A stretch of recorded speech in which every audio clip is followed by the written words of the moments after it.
Welcome to The Explainer. Today, we're diving deep into government shutdowns, breaking down the huge costs and the high-stakes political games that go on behind the scenes.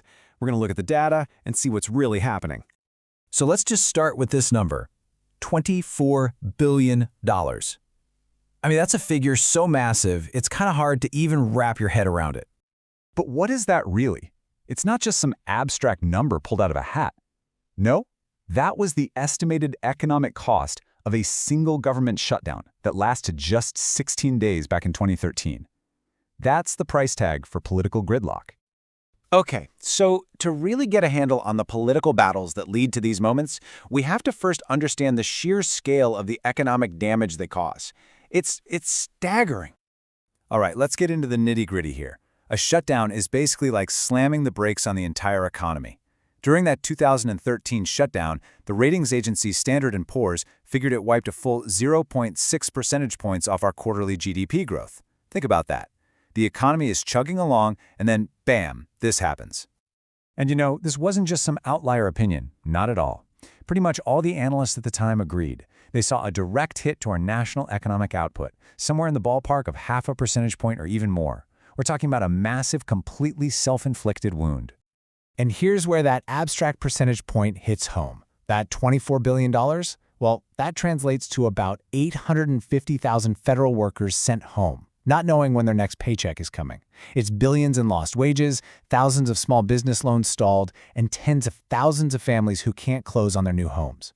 Real people, real businesses feeling the direct impact. So that brings up the big question, right? If the economic cost is so incredibly high and so obvious, why on earth does this keep happening over and over again? To understand that, we have to step onto the political battlefield, because believe me, it's a game with very specific rules and strategies. You see, each side walks into these standoffs with a totally different playbook. The goal for both is pretty much the same: control the story and force the other side to blink first. But how they go about it? Well, that's where things get really different.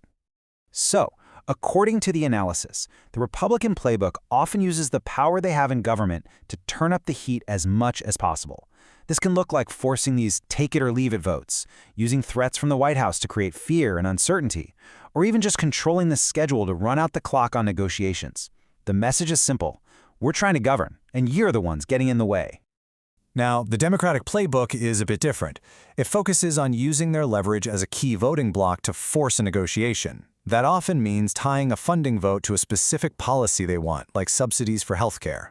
They also tend to lean on this historical pattern where the public usually blames the party in charge, and they amplify all of it with media events that are laser-focused on the real-world pain the shutdown is causing.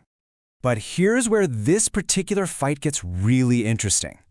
The analysis suggests there's another major player on the field this time, with a strategy that's way more aggressive and, frankly, some would say a lot more dangerous than your typical DC showdown. The White House, at times, has decided to just opt out. They've adopted this executive-first attitude, completely ditching the whole legislative bargaining process that usually gets these things solved. By canceling meetings and just refusing to talk, it totally changes the game from a negotiation to a standoff.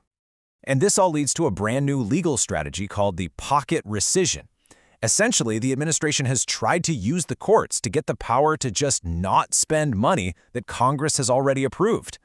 This is a huge deal because it's a direct challenge to one of Congress's most fundamental constitutional powers, the power of the purse.